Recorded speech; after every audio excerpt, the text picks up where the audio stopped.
Anda kembali bersama kami dalam The Prime Show bersama saya Abraham Silaban. Saya masih bersama dengan Bang Refli Harun, Pak Afandi Ismail, Pak Moror Siahaan, dan juga Bung Vincentius Mendrova dari tim hukum Ganjar Mahfud. Sebelum saya nanti akan memberikan sebentar kesempatan kepada Pak Refli, saya akan hadirkan apa yang disampaikan oleh Pak Oto Hasibuan selaku tim hukum terkait. Ini Prabowo Gibran yang berpendapat bahwa dalil pemohon yang disampaikan oleh Anies Mohaimin lebih banyak mendiskreditkan pemerintah dan akan ditolak oleh Mahkamah Konstitusi. Perkara ini hanyalah merupakan penggiringan opini masyarakat. Coba kita bayangkan ya, ini bukan permohonan suatu pengujian undang-undang. Ini adalah sengketa. Ya, sengketa Pilpres. Kalau namanya sengketa, ada pihaknya. Pihak termohonnya itu KPU. Tetapi tidak ada satupun saya lihat di sana itu yang dipersoalkan tentang apa yang dilakukan oleh KPU. Perbuatan yang dilakukan KPU tidak ada dipersoalkan. Yang dipersoalkan justru adalah persoalan yang adalah tindakan-tindakan dari pemerintah dan presiden yang tidak merupakan pihak di dalam perkara ini.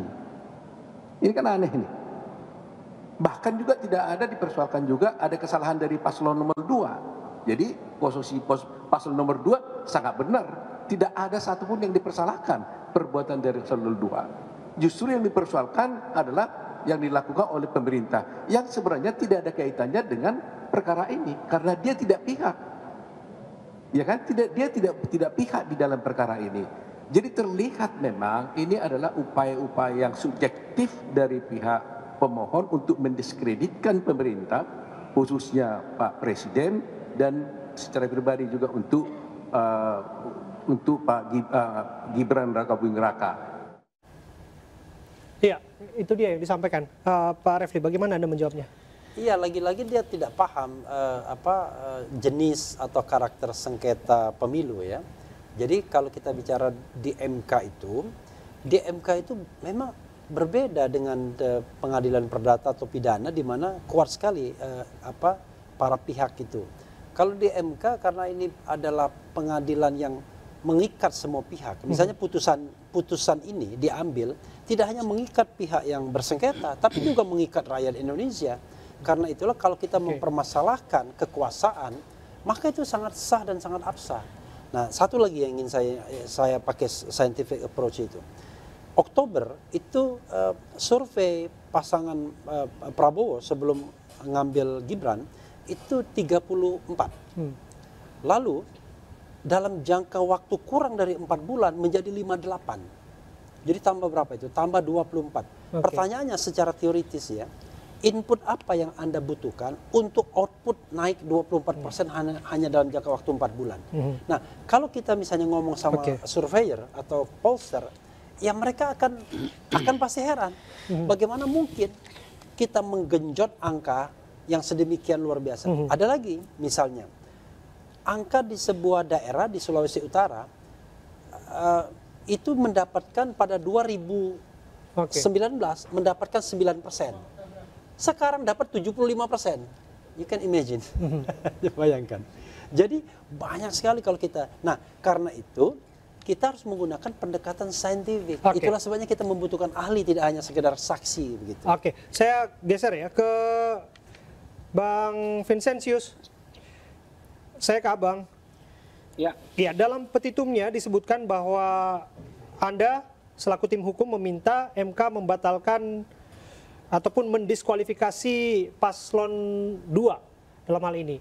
Dan kemudian ada narasi kemudian yang diarahkan kepada kubu Anda, mengapa protes demikian tidak di awal saja, kemudian sebelum pemungutan suara dilakukan, sehingga pada akhirnya ketika kesannya sudah pemungutan suara dilakukan, yang ada hanyalah tidak legowo atau tidak terima terhadap hasilnya. Karena pada prakteknya paslon Anda mengikuti setiap proses yang mana paslon yang Anda minta didiskualifikasi juga ada di sana. Baik, jadi pertama bahwa betul petitum kami ada 2 hal penting di sana. Yang pertama adalah meminta Majelis Hakim MK untuk mendiskualifikasi paslon 02 Prabowo Gibran, dan yang kedua adalah melakukan pemungutan suara ulang se-Indonesia di semua TPS yang ada di Indonesia. Petitum itu tentu didasarkan pada posita kami, dalam dalil-dalil posita kami sudah sampaikan, sebagaimana tadi sudah dibacakan oleh Prof. Todung Mulya Lubis dan rekan-rekan, bahwa hal yang menjadi sorotan kita di sini adalah terjadinya nepotisme dalam pemilu 2024 ini, khususnya Pilpres, di mana nepotismenya itu yaitu akibat dari putusan nomor 90 itu lahirlah nepotisme itu, di mana presiden yang sedang menjabat dan cawapres, salah satu cawapres itu adalah anak kandung dari presiden yang sedang menjabat. Nah, akibat dari terjadinya nepotisme itu, maka lahirlah abuse of power yang terkoordinasi. Kami menyebutnya adalah abuse of power terkoordinasi. Apa itu abuse of power terkoordinasi? Tentu kita sudah tahu bersama bagaimana hubungan, bagaimana relasi antara kekuasaan dalam hal ini presiden dengan pasangan Prabowo Gibran, yang mana cawapresnya adalah anak kandung dari presiden yang sedang menjabat. Di momen yang bersamaan, di momen masa-masa kritis dalam kampanye-kampanye tersebut, ada waktu yang bersamaan juga kebijakan pemerintah, dalam hal ini Presiden Jokowi, khususnya dalam pembagian bansos. Dan bansos ini dipersonalisasikan bukan kepada pemerintah, tetapi kepada presiden, yaitu Joko Widodo. Tentu ini salah satu yang yang memang kita ungkap di dalam permohonan kita ini. Dan saya pikir bukan hanya itu saja. Kalau disampaikan bahwa kita tidak ada laporan-laporan, ini kami menegaskan bahwa kepada Bawaslu, saya pikir laporan kami ini baik di Bawaslu RI sampai di Bawaslu Kabupaten Kota, itu kita sudah membuat laporan-laporan terkait dengan dugaan kecurangan-kecurangan semasa kampanye hingga sampai pada pencoblosan tanggal 14 Februari kemarin. Dan kami sampaikan bahwa faktanya banyak sekali laporan kami yang memang tidak diproses oleh Bawaslu. Nah, inilah kemudian kami melihat bahwa dalil terstruktur, sistematis dan masif ini sepertinya ini belum terakomodir di dalam kewenangan-kewenangan yang dimiliki oleh Bawaslu itu sendiri. Nah, kami menilai bahwa ada kekosongan hukum di sana. Kalau kita lihat di dalam Undang-Undang Nomor 7 Tahun 2017 ya tentang TSM itu hanya mengatur dua hal di sana, yaitu soal tata cara prosedur gitu ya, dan yang kedua soal politik uang. Nah, sedangkan yang berkaitan dengan nepotisme, sedangkan yang berkaitan dengan abuse of power terkoordinasi ini belum termakna dalam Undang-Undang Nomor 7 Tahun 2017 ini. Dan itulah momentum Hakim MK bisa membuat satu putusan yang progresif dalam memutus permohonan PHPU di Mahkamah Konstitusi. Ya, saya akan ke Pak Marwarar ya. Pak Marwarar disebutkan bahwa Mahkamah Konstitusi diminta untuk melakukan putusan progresif. Meminjam istilah Pak Mendrova, kemudian juga dari kubu Anies Mohaimin diharapkan ada putusan yang bersifat terobosan dan lain sebagainya. Sejauh ini apakah Anda menilai hal tersebut bisa dilakukan? Iya. Jadi sebelum saya ke sana, saya kira apa yang diungkapkan juga Pak Yusril tadi dengan Pak Otto yang menjadikan permohonan tadi itu di underestimate lah, seolah-olah itu kecil dan juga meleset begitu. Barangkali ada yang harus dipahami di sini. Saya bekas hakim di peradilan umum yang juga terikat pembuktian yang sangat mikro dulu, dengan pindah ke Mahkamah Konstitusi tentu berbeda proses pembuktiannya itu, yang melihat secara makro dan lebih luas bersifat nasional seperti itu, sehingga apa yang menjadi titik tolak Pak Otto tadi menurut saya agaknya jauh panggang dari api, kira-kira begitu. Nah, kalau kita melihat apa yang disebutkan tadi permohonan yang saya melihat itu tadi pagi sampai siang sangat dramatis dalam arti sangat dahsyat begitulah. Tetapi mereka memperkecil. Menurut saya itu layaklah dia kan membela pihak yang boleh dikatakan pemenang, yang bisa katakan pemilu. Tetapi kalau dikatakan tadi bahwa permohonan hanya mempersoalkan tindakan presiden, nah inilah cara melihat yang sangat mikro itu dan terbatas begitu.